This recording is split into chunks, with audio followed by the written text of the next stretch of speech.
बिस्मिल्लाहिर्रहमानिर्रहीम। मैं हूं आरिफ हमीद भट्टी और आप देख रहे हैं आरिफ हमीद भट्टी यूट्यूब चैनल। अगर पसंद आए सब्सक्राइब करें, तो हो सकता है तो लाइक करें।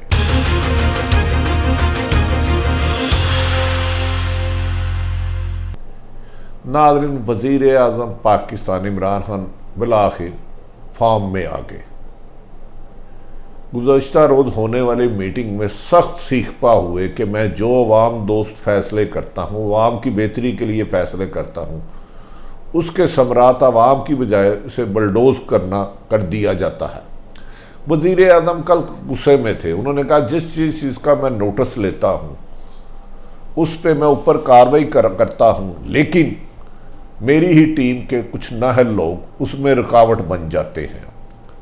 उन्होंने इसमें कहा आईपीपी के माफिया, जिसे आज तक 70 साल की हुकूमत में किसी ने नहीं लिया, जब मैंने कार्रवाई करवाई तो उसके समरात नहीं पहुंचे। चीनी बहरान की कई उस पर नहीं पहुंचे, गंदम का कराया वो नहीं पहुंचा, पेट्रोल का किया वो नहीं पहुंचा।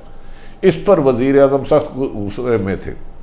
एक मौके पर इस सारी स्कीम का, पेट्रोल की जो किल्लत आजकल हुई है, उसका जिम्मेदार असल नदीम बाबर।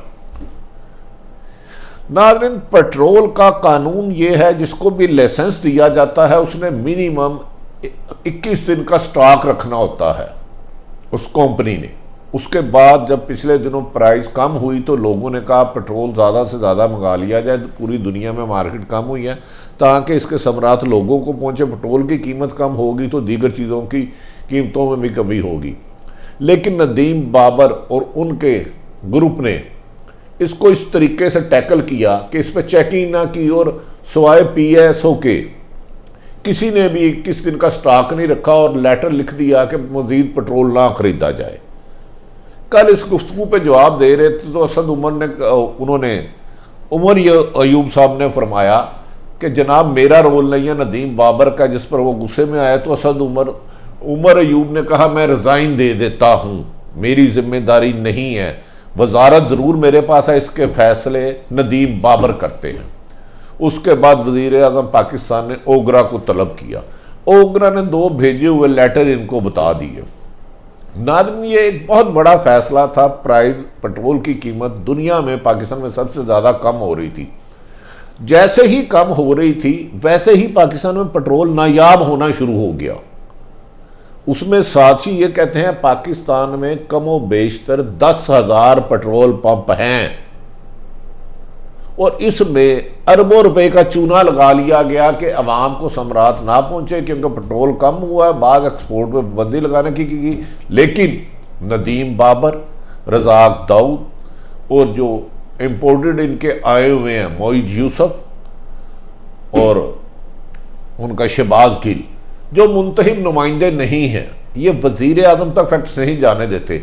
लेकिन कल कहा जा रहा है कि वज़ीर आज़म ने जिस तरीके से सरज़निश की और कहा कि आज के बाद मुझे अवाम की बेहतरी के किए हुए फैसलों को अवाम तक पहुँचाना है। आटे का और गंदम का मैंने नोटिस लिया तो गंदम की कीमत कम होने की बजाय आसमानों से छूने लगी और एक दिन में ही 1 किलो की कीमत 5 से 6 रुपये बढ़ती रही, 4-5 रुपये बढ़ती रही, जिसका नुकसान ये हुआ कि आटा जो गरीब मजदूर आदमी 97% लोगों आटे बगैर किसी सालन के खाते हैं, वो रोटी से भी महरूम होते जा रहे हैं। यहाँ तक कहा गया कि आटे की जो वज़न है उसको एक पेड़े में 3 की जगह कर दिया गया है, जिस पर वज़ीर आज़म ने कल खासी क्लास ली। इस मौके पर असद उमर और फैसल वाडा, माफ़ी चाहता हूँ असद उमर नहीं, फैसल वाडा साहब, और उनका नाम क्या है, हमारे दोस्त हैं बड़े, असद उमर और एक और वज़ीर ने कहा कि सर ये हमें ट्रक की बत्ती के पीछे लगा रहे हैं, फैक्ट्स नहीं बता रहे। कल की मीटिंग के बाद वज़ीर आज़म ने पंजाब हुकूमत को भी मैसेज दिया कि अगर किसी ने करप्शन की इंतहा की, गवर्नर्स में नाअहली दिखाई, तो वो अपने अंजाम को पहुंचेगा।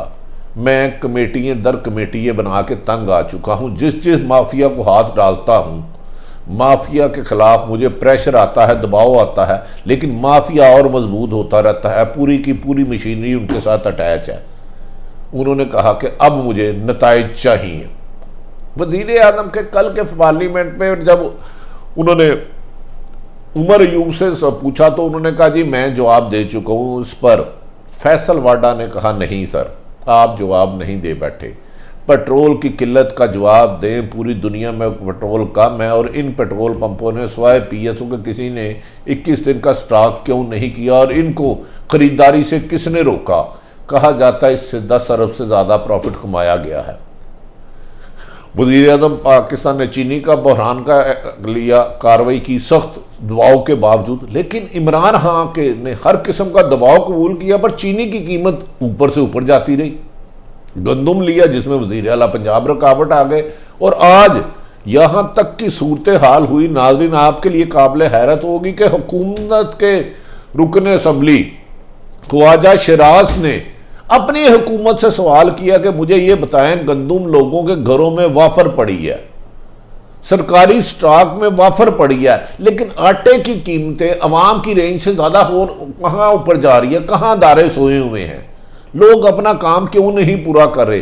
क्या सरकारी ब्यूरोक्रेसी इमरान खान को नाकाम करना चाह रही है? क्या दूसरी जमातों से आए हुए वुज़रा, हाँ वो कौमी असम्बली हो, सूबाई हो, इमरान खान की नाकामी के पीछे वो साजिशें कर रहे हैं? ये गुफ्तगू आज कल वज़ीर आज़म तक बहुत ज़्यादा जा रही है कि सर आपको नाकाम करने के लिए अपोजिशन तो फेल हो चुकी है। अपोजिशन करप्शन के अमाजगाह में इतनी घुस चुकी है कि वो उससे निकल ही नहीं पा रही। लेकिन आपके कुछ लोग जो बज़ाहिर आपके दोस्त हैं लेकिन आपके विजन के ख़िलाफ़ काम कर रहे हैं और आपकी कामयाबियां आप तक नहीं आने दे रहे और अपनी मनपसंद इन्फॉर्मेशन आप तक पहुंचाते हैं। जिस पे वज़ीर आज़म ने फ़ैसला किया वो इस पे पूरा उतरते हैं या नहीं उतरते मुझे नहीं पता।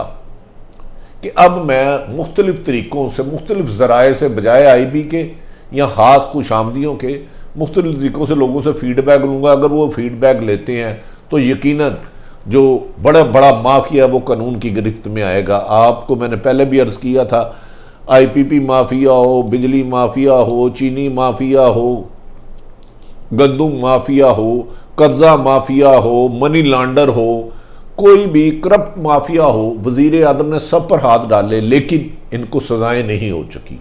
अब वज़ीर आज़म इस पे गौर शुरू कर दिया कि इनको सज़ाएँ दिलाने के लिए, कानून पर अमल दरामद करने के लिए क्या क्या हिकमत अमली अपनाना पड़ेगी। नाज़रीन अब देखना ये है कि आने वाले दिनों में वज़ीर आज़म ने जो चंद खुशामदियों को एक तरफ करके प्राइवेट लोगों से हक़ाइक़ जानने के लिए और एक स्ट्रेटजी बनाई है, क्या माफिया दोबारा उनको कमज़ोर तो नहीं करता। माफिया को कमज़ोर करने की एक ही तरीका है, उनको कानून के मुताबिक सज़ाएँ दी जाए। प्रेस कॉन्फ्रेंस की बजाय अदालतों से उन्हें जुर्माने हों, लूटा हुआ माल वापस आए, जेलों में भेजा जाए ताकि आम लोग बेहतर ज़िंदगी गुजार सके। इस मौके पर कोरोना वायरस पर नाकस कारकर्दगी पर भी गौर किया गया और कहा गया कि कोरोना वायरस के साथ मुकाबला करने की बजाय मेरी जमात के कुछ लोग आपस में ही मुकाबला कर रहे हैं। वज़ीर आज़म खासे सीख पाते और कुछ लोग जो 2 तो 3 रास्ते पे खेल रहे हैं वो घबरा गए कि कहीं वज़ीर आज़म की हिट लिस्ट पे ना आ जाए। अब अल्लाह करे कि वज़ीर आज़म ने जिस अज़म का इजहार किया है वो उस पर पूरा उतरा, क्योंकि ये जो माफिया है, सुना है इसके बाद कल रात इस्लामाबाद में मीटिंग भी हुई कि वज़ीर आज़म अगर असल हक़ाइक़ जानने की तरफ आ गए तो जो हम टोपी ड्रामा कर रहे हैं वो भूल जाएंगे। और एक ख़ास बात आपको बताता चलूँ, शहबाज शरीफ साहब ने अजीब चाल चली है। अपने करीबी साथियों का कि नैब लाहौर के ख़िलाफ़ खूब बयानबाजी करें कि वो मुझे बहुत टफ टाइम दे रहा है, सख्त दे रहा है। उनका कहना है कि अगर नैब लाहौर से इंक्वायरी निकल के कहीं और चले जाती है तो उनके ख़िलाफ़ जो एविडेंस है उन्हें सज़ा हो सकती है। मुझे इस बात की समझ नहीं आई, ये जाली बयान चलवाने का मकसद क्या है? क्या नैब लाहौर में कोई उनके इन्फॉर्मर तो नहीं है जो एक्सपोज होने की वजह से इसको डी-ट्रैक किया जा रहा है? अब ये इम्तहान हुकूमतों को है वज़ीर आज़म ने अपना हक़ अदा कर दिया, लेकिन बदकिस्मती कि उनकी टीम अच्छी ना बन सकी। बनी भी तो शायद उसमें इतनी अहलियत नहीं थी कि मुल्क जिन क्राइसिस में जा रहा है, महंगाई, बेरोज़गारी, लाकानूनियत, उसको हैंडल कर सके। लेकिन नाज़रीन, बात पीपल्स पार्टी और नून लीग करप्शन से नहीं निकल सकती, बहुत ज़्यादा एविडेंस है। लेकिन कहाँ लोगों ने वोट दिया था इमरान खान साहब को, कामयाब होंगे तो इमरान खान साहब, नाकाम होंगे तो इमरान खान साहब, ये फसली बटेरे उड़ जाएंगे। हमें उम्मीद है कि वज़ीर आज़म अब खुशामदियों की बजाय आवाम को, जिन जिन माफिया के हाथ डाला, उनको कानून की गिरफ्त में ला के सजाएँ दिला के आवाम को बुनियादी हकूक़ देने में कामयाब हो जाएंगे। नाज़रीन, आरिफ हमीद भट्टी की ये गुफ्तगू अगर आपको पसंद आए तो इसे सब्सक्राइब करें, लाइक करें, हो सकता है तो शेयर करें। हमें यकीन है कि वज़ीर आज़म ने जिस तरह कहा, जो दुनिया भर में ऑयल सस्ता हुआ है, पेट्रोल सस्ता हुआ है, उसकी जो इधर पाकिस्तान में नायाब कर दिया गया 2-3 रोज़ में, ये इसकी फरहमी यकीनी बना दी जाएगी अगर वज़ीर आज़म ने निगरानी खुद याद रखी। नाज़रीन, अपने इर्द गिर्द रहने वालों की सेहत, ज़िंदगी और बेहतरी का ख्याल रखें। किसी के बुरा करने की बजाय उसका फ़ायदा करें। पाकिस्तान जिंदाबाद।